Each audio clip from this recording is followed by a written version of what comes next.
কাৰণ কিছুমান এন্দুৰে মোক কাটি থাকে। এন্দুৰৰ এই হেৰিটো নাখাবলৈ এই পিপৰা কিছুমানে কাটি থাকে। নাখাবলৈ এই দুৰ্যোগটো গুচি গ'লে মই বাদ দিম আকৌ এইটো। আল্লাহ যদি MLA बनाए 26 से आप लोग बोलिए हम करेंगे जो करना है, ठीक है। Thank you.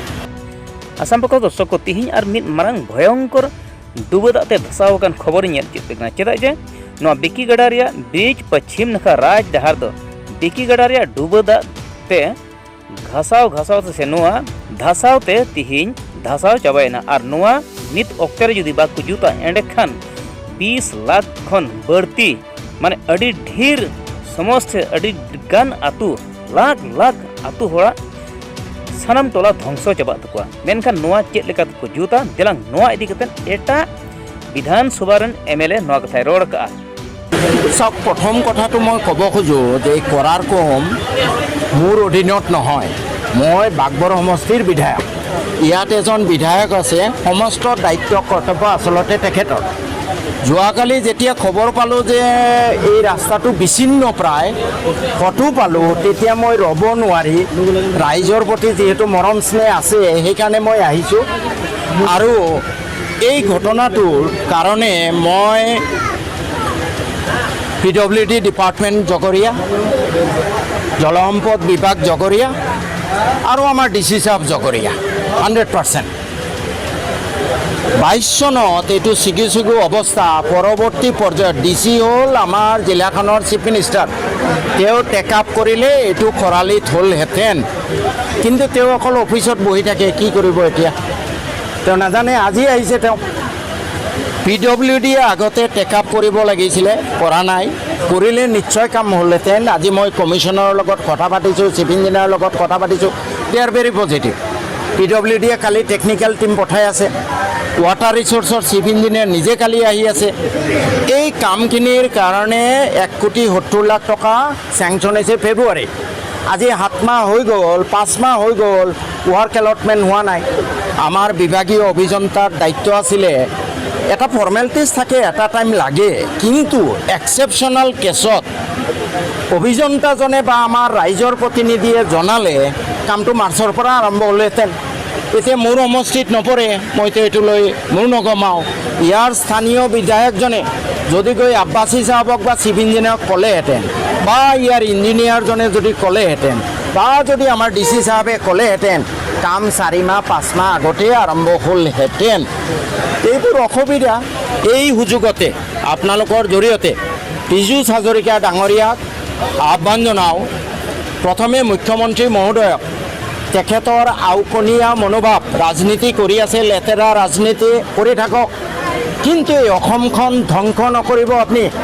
আজি এই যে গোৱালপাৰা ধুবুৰী অসমৰ লগত যে থাকি গ'ল, তাৰ মানুহৰ কৃতিত্ব। যিসকল মূল ৰাজনৈতিক নেতা আছিলে তেওঁলোকে এক্সেপ্ট শৰৎ চন্দ্ৰ সিংহ কোনেও বিচৰা নাছিলে গোৱালপাৰা ধুবুৰী থাকক। কোচবিহাৰ আজি অসমৰ লগত থাকিব লাগিছিলে, কিন্তু আমাৰ সেই সময়ৰ নেতাবোৰে, ৰাজ্য পুনৰ্গঠন আয়োগ, তেওঁলোকে কোচবিহাৰটো ডিমাণ্ডে নকৰিলে। গোৱালপাৰা আজি বেংগলৰ লগত থাকিলেহেঁতেন যদি শৰৎ চন্দ্ৰ সিংহাই ষ্টেপ নল'লেহেঁতেন। ৰাজনীতিৰ মূল কাণ্ডাৰীসকল কোন দল এইটো মই নকওঁ, তেওঁলোকে বিচাৰিছিল এই গোৱালপাৰা ধুবুৰী বেংগলৰ লগত যাওক, নহ'লে নামনিৰ ৰাজনীতিৰ আধিপত্য হ'ব। মুখ্যমন্ত্ৰী মহোদয়ক মই অনুৰোধ জনাওঁ যে নামনিৰ মানুহৰ ত্যাগৰ কথা মনত পেলাওক।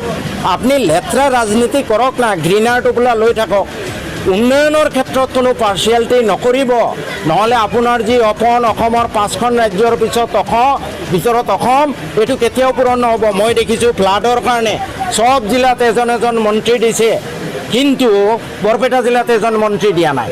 মই পীযুষ হাজৰিকা ডাঙৰীয়াক আহ্বান জনাওঁ যে আপুনি আমাৰ অনুৰোধত ফেব্ৰুৱাৰী মাহতে 1,70,00,000 টকা আবণ্টন দিছে। আপোনাৰ ইঞ্জিনিয়াৰ ইচ্ছা কৰিলে মাৰ্চৰ পৰা কাম আৰম্ভ কৰিব পাৰিলেহেঁতেন। এই ইঞ্জিনিয়াৰক ট্ৰান্সফাৰৰ কথা এবাৰ আপোনাক কৈছোঁ মাননীয় মন্ত্ৰী মহোদয়, দ্বিতীয়বাৰ নকওঁ। আজি মই এক্সিকিউটিভ ইঞ্জিনিয়াৰক হাতযোৰ কৰি অনুৰোধ কৰিছোঁ যে আপুনি ট্ৰান্সফাৰ লওক 15 দিনৰ ভিতৰত।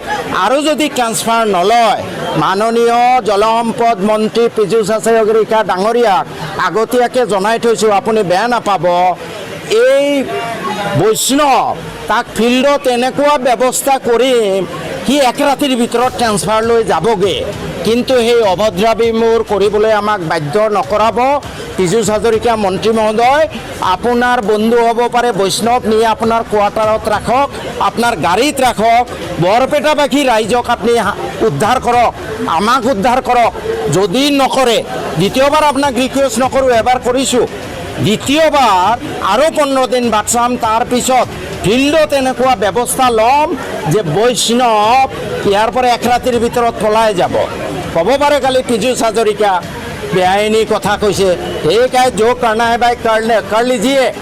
ৰাইজৰ প্ৰতিনিধি, ৰাইজৰ ভালৰ কাৰণে যিমান লৈ যাব লাগে ইমান লৈ মই যাম, কথা ইমানেই। আপুনি যোৱাবাৰো আহিছিল আৰু বিভাগীয় কৰ্তৃপক্ষক আচলতে ফোনযোগেও অৱগত কৰিছিল, কিন্তু তাৰ পাছতো ব্যৱস্থা লোৱা নাই। নহয়, তুমি ভুল কৈ আছা। যোৱা বছৰ যিদিনাখন মই আহিছিলোঁ তাৰ আগদিনাখন ৰাতি যিটো অৱস্থা দেখিছিলোঁ, যদি এখেতসকলে তৎক্ষণাত ব্যৱস্থা নল'লেহেঁতেন আজি নাথাকিলেহেঁতেন। তাৰপিছত যেতিয়া সেই সময়ত ছিটুৱেশ্যন ভাল হৈ গ'ল, তাৰপিছত মই পাহৰি গ'লোঁ, কাৰণ এইটো মোৰ সমষ্টিয়ে নহয়, মোৰ সমষ্টি বাগবৰ। মোৰ হাজাৰ মনত পৰিলেও পাহৰি যাওঁ, কাৰণ মই ইয়াত আহিলে ৰফিকুল হাফিজে কালিৰ পৰা মোৰ বিৰুদ্ধে প্ৰচাৰ আৰম্ভ কৰিব। ৰফিকুল হাফিজৰ চেলাত চামুণ্ডাই আজিও বক্তব্য দি আছে, শ্বেৰমান বাগবৰ MLA, সেইকাৰণে মই অহা নাই। বুজি পাইছেনে কথাটো? ৰফিকুল হাফিজৰ জেগাত মই থাকিব লাগিছিলে, ক'লোঁ নহয়, ফেব্ৰুৱাৰীত কাম হ'লহেঁতেন, ইমানেই কথা। ছাৰ ভাবে নেকি যে যোৱাবাৰৰ নিচিনাই এইবাৰো তেনেকুৱাই থাকিব, বাৰিষাৰ সময়ত কাম কৰিব তাৰপিছত নকৰে? এইটো নিৰ্ভৰ কৰিব আমাৰ ৰাইজৰ প্ৰতিনিধি কিমান এক্টিভ হয়। ৰকিবুল হুছেইন চাহাব 10 লাখ ভোটত জিকিলে, দেখা যাওকচোন কি কৰে। কালিলৈ মিডিয়াই সুধি আছে আপুনি কি কৰিব ধুবুৰীৰ কাৰণে, তেওঁ একো প্লেনে ক'ব পৰা নাই, কয় মই উশাই ল'ব পৰা নাই। কিয়া বাত হে ভাইয়া, নদীৰ গৰাখহনীয়া চকুত তুমি দেখা নাই? গতিকে আপোনালোকে 10 লাখ ভোটত জিকাইছে, ৰকিবুল হুছেইনে কি কৰে, হাফিজ ৰফিকুল ইছলামে কি কৰে, মই এইকেইদিন এই দুৰ্যোগৰ পৰা উদ্ধাৰ কৰিবৰ কাৰণে যোগাযোগ কৰি আছোঁ, যোগাযোগত থাকিম। তাৰপিছত যেতিয়া এই দুৰ্যোগটো দূৰ হ'ব, আকৌ 26 চনলৈ মই পাহৰি যোৱাৰ চেষ্টা কৰিম, কাৰণ কিছুমান ইন্দুৰে মোক কাটি থাকে। এন্দুৰৰ এই হেৰিটো নাখাবলৈ এই পিপৰা কিছুমানে কাটি থাকে, এই পিপৰাৰ কামো নাখাবলৈ এই দুৰ্যোগটো গুচি গ'লে মই বাদ দিম আকৌ এইটো। আল্লাহ যদি MLA বনায় 26 से आप लोग बोलिए हम करेंगे जो करना है, ठीक है।